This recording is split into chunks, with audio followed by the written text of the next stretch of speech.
Good morning, dear students. Today I am going to explain the topic food poisoning and food preservation.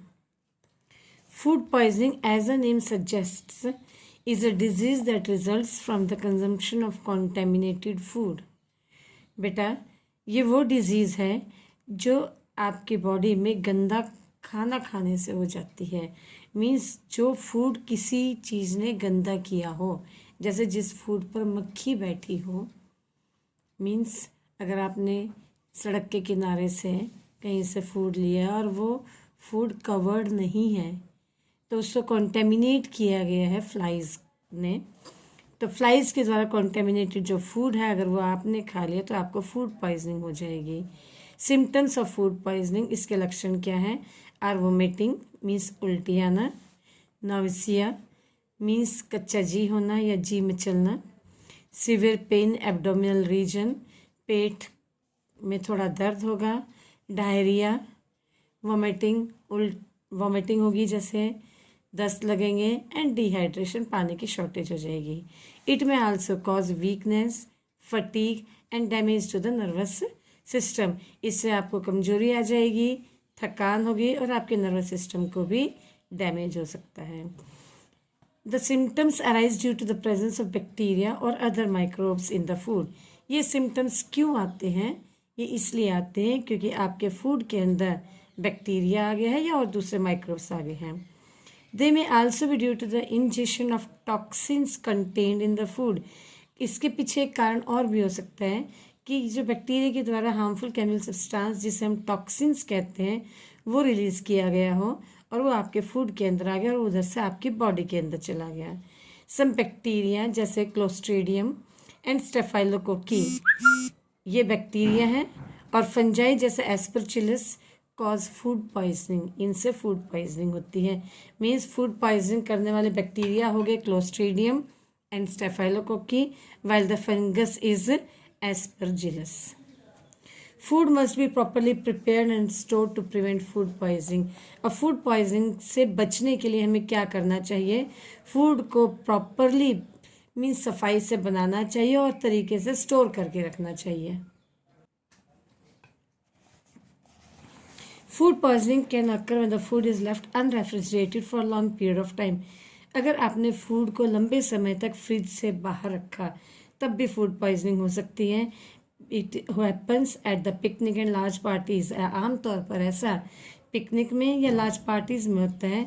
Sometimes क्योंकि बेटा ऐसा होता है large parties में और पिकनिक में लंबे समय तक खाना जो है फ्रिज में नहीं होता तो वो बाहर रखा रखा ख़राब हो जाता है, तो उसके कारण भी आपके बॉडी के अंदर फूड पॉइजनिंग हो सकती है। Sometimes mishandling also cause the food poisoning. Person who handle और prepare food should wash the hand to prevent contamination of food. जो पर्सन खाना बना रहा है उसने अगर ठीक से खाने को मीन्स जो कच्चा खाना है मीन्स सब्जियों को अगर ठीक से नहीं धोया होगा या अपने हैंड को ठीक से वॉश नहीं किया होगा, बनाते हुए कुछ नीटनेस का ध्यान नहीं रखा होगा, तो उससे भी फूड पॉइजनिंग हो जाती है। Now next is what is food preservation and what are the various steps or methods of food preservation. Now, what is food preservation? It is a process of treating and handling food so as to stop or slow down spoilage caused or accelerated by microorganisms. Food preservation वो method है जिसके द्वारा हम food को कुछ समय तक खराब होने से बचा सकते हैं। देखो इससे क्या होता है, greatly slow down means food तो देखो इतने लंबे समय तक तो चलना नहीं है, खराब तो होना है कुछ समय के बाद, लेकिन हम क्या कर सकते हैं उसके अंदर माइक्रो ऑर्गेनिजम्स के ग्रो करने की जो स्पीड है उसको स्लो कर सकते हैं। मीन्स उसको स्पॉइल होने से थोड़ा सा बचा सकते हैं कुछ समय के लिए, जिससे कि उसकी लॉस ऑफ क्वालिटी, एडिबिलिटी और न्यूट्रिटिव वैल्यू में लॉस कम हो। और accelerated by organisms, accelerated means organisms के द्वारा उसको इंक्रीज किया जाए। एक्सेलरेट करना मीन्स बढ़ा देना, मीन्स स्पॉइलेज को इधर हमने रोकना है, जो माइक्रो ऑर्गेनिज्म उसको कोशिश कर रहे हैं खराब करने के लिए। Preservation usually involves preventing the growth of microfungi and other microorganisms as well as retarding the oxidation of foods which cause rancidity. Preservation में आमतौर पर बैक्टीरिया, फंजाई या दूसरे माइक्रो ऑर्गेनिजम्स की ग्रोथ को रोका जाता है या फिर फूड को ऑक्सीडाइज होने से बचाया जाता है। आमतौर पर फैट्स वगैरह जो फूड के अंदर प्रेजेंट होते हैं वो ऑक्सीडाइज हो जाते हैं, जिस प्रोसेस को हम रेंसिडिटी बोलते हैं।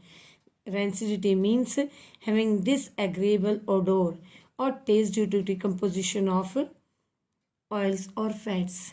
बेटा कई बार आप लोगों ने देखा होगा चिप्स के या नमकीन के पैकेट होते हैं, उनको अगर आप खोल के आधा खा के रख देते हो तो कुछ समय के बाद उनके टेस्ट में चेंज आ जाता है और उसमें से स्मेल प्रोड्यूस हो जाती है।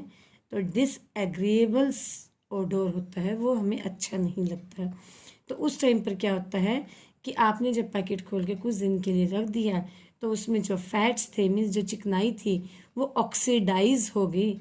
ऑक्सीजन के साथ रिएक्ट करके वो फैट ऑक्सीडाइज हो गया। इस प्रोसेस को रेंसिडिटी कहते हैं। इसलिए कहते हैं कि जब भी पैकेट खोलते हो तो उसको फिनिश कर दो, अदरवाइज पैकेट को बंद रहने दो, क्योंकि बंद पैकेट के अंदर नाइट्रोजन गैस होती है जो उस फूड को स्पॉइल होने से बचाती है। Some preservation method require the food to be sealed after treatment to prevent recontamination with microbes.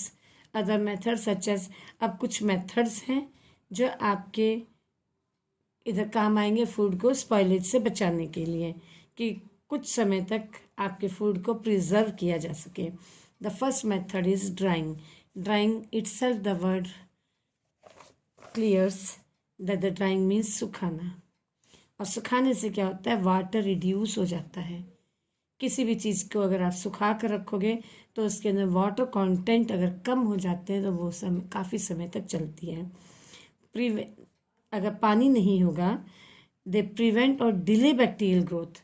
पानी ना होने से बैक्टीरिया की ग्रोथ कम हो जाएगी या देर से होगी। Drying also reduce weight making food more portable. Drying से जिस भी चीज़ का आप ड्राई करते हो उससे उसका वेट कम हो जाता है और फूड पोर्टेबल हो जाता है। पोर्टेबल मीन्स एक जगह से दूसरी जगह ले जाना आसान हो जाता है। Some common food stuff that are preserved by drying are, आप लोगों ने एप्पल्स को सुखाकर खाते हुए देखा होगा। आमतौर पर बेटा प्रसाद में आते हैं, एप्पल सुखा करके उनको रखा जाता है, डाला जाता है प्रसाद में। ऐसे pears, banana, mangoes, papaya, apricot, coconut, ये सभी सुखा के बचाए जाते हैं। Drying is also the normal means of preservation for cereals such as wheat, maize, oats, barley, rice, millet, rye. ये ड्राइंग मेथड इनमें ग्रेन्स वगैरह में भी काम आता है।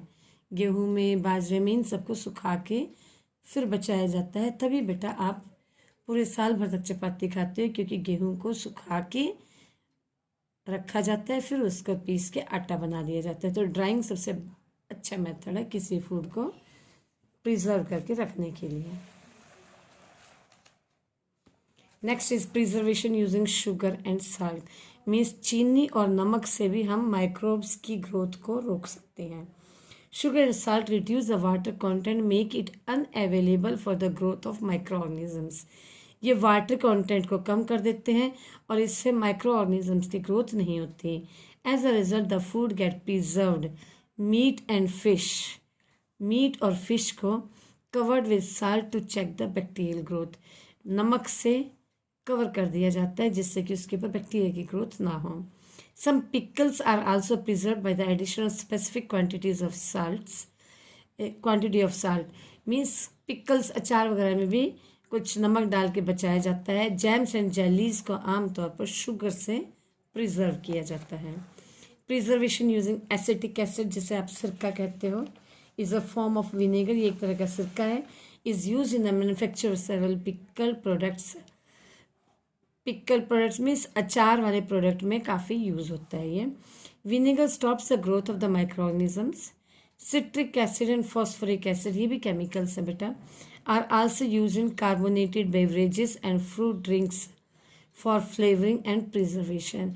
जो फ्रूट जूस आपके पैकेट्स वगैरह में आते हैं, बॉटल्स में आते हैं, तो उनके अंदर सिट्रिक एसिड या फॉस्फोरिक एसिड डाला जाता है जो उनको प्रिजर्व करके रखता है और फ्लेवर भी देता है।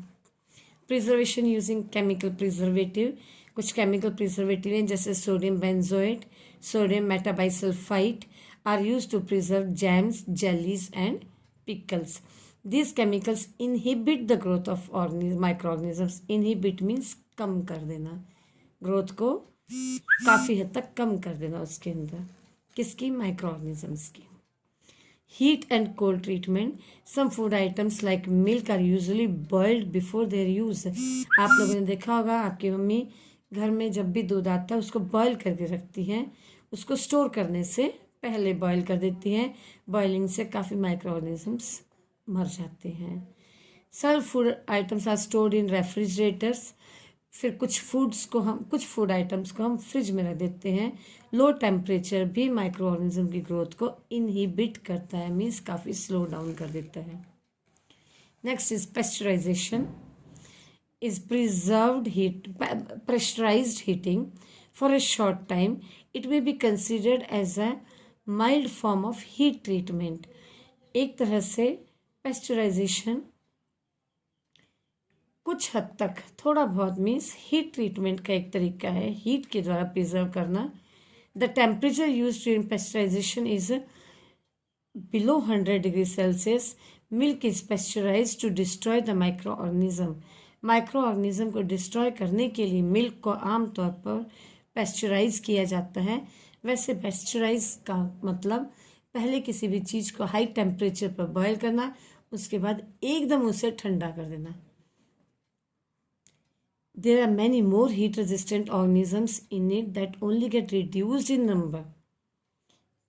कुछ हीट रेजिस्टेंट माइक्रो ऑर्गेनिजम्स हैं जिनकी संख्या कम हो जाती है।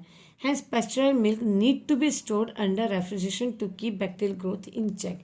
इसको कुछ दिन तक हम रख सकते हैं पेस्चराइज मिल्क को, जिससे कि माइक्रो ऑर्गेनिजम्स की ग्रोथ कम हो जाए, लेकिन दूध को आपने रेफ्रिजरेशन के लिए ही रखना है, मीन्स फ्रिज में रखना है। In addition to destroying some micro organism, pasteurisation also inactivate some enzymes. इससे पेस्चराइजेशन से कुछ एंजाइम्स भी एक्टिव नहीं हो पाते, that at time can be disadvantage. तो ये उसका एक नुकसान भी हो सकता है. Vacuum packing, it stores food in a vacuum environment, usually in air tight bags और बॉटल्स. वैक्यूम पैकिंग में आपके फूड को एयर टाइट बैग और बॉटल्स में रखते हैं. The vacuum environment deprives bacteria of the oxygen needed for their survival. Vacuum से ये फ़ायदा होता है कि माइक्रो ऑर्गेनिजम्स को ऑक्सीजन नहीं मिलती जो उनको जिंदा रहने के लिए चाहिए. It slow down the spoilage, या स्पॉइलिंग को स्लो कर देता है. आगे, vacuum packing is commonly use for storing nuts. It help to reduce the loss of flavour caused by oxidation. ये आमतौर पर नट्स में यूज़ होता है. इससे ये फ़ायदा होता है कि उनके फ्लेवर भी बचे रहते हैं, उनके टेस्ट खराब नहीं होते हैं.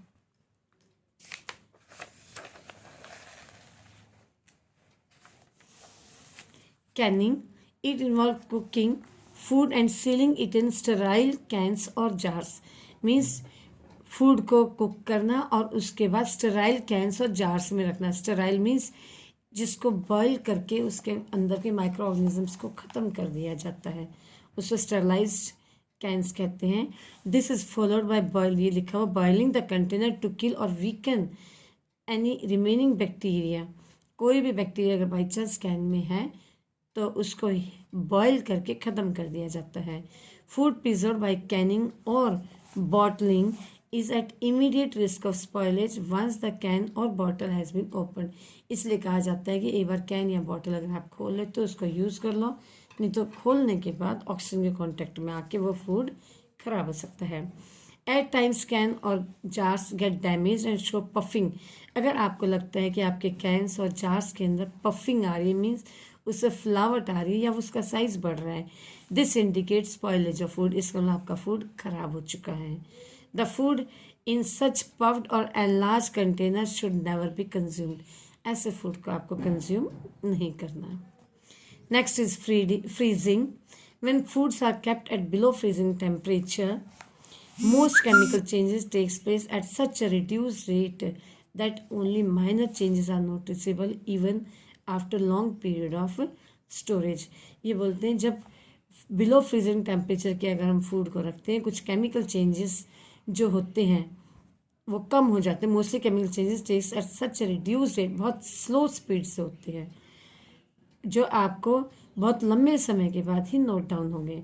Micro organisms also generally more resistant to cold than to heat. Heat के मुकाबले कोल्ड में वो ज़्यादा अच्छा रुकावट होती है, उनकी मिस ग्रोथ नहीं कर पाते हैं. Although some are killed by freezing, कुछ माइक्रो ऑर्गेनिज्म फ्रीज करने से मर भी जाते हैं. Most bacterial spores and large number of organism survive and get revitalize when the food is thawed. जब आपका फूड बाई चांस बाहर निकाल लिया जाता है तो उस टाइम पर इनकी बैक्टीरिया की ग्रोथ जो है ना फिर से स्टार्ट हो जाती है. मतलब कि जब तक फ्रिज में था, कोल्ड फ्रीजिंग में था, तब तक उसकी ग्रोथ नहीं हुई. लेकिन जब बाई चांस आपने उसको बाहर निकाल लिया, उसको सजेस्ट किया जाता है कि एक बार फूड को अगर बाहर निकाल लिया जाए तो वापस उसको नहीं रखना चाहिए, उसको कंज्यूम कर लेना चाहिए. क्योंकि उस टेम्परेचर में आने के बाद उसकी ग्रोथ फिर से शुरू हो गई, तो अब वो फूड फ्रिज में ख़राब हो सकता है. So it get revitalize means फिर से एक्टिव हो जाता है जब when the food is thawed. Thawed means fridge से आपने उसको बाहर रखने के बाद फिर से वापस अंदर रखने की कोशिश की है.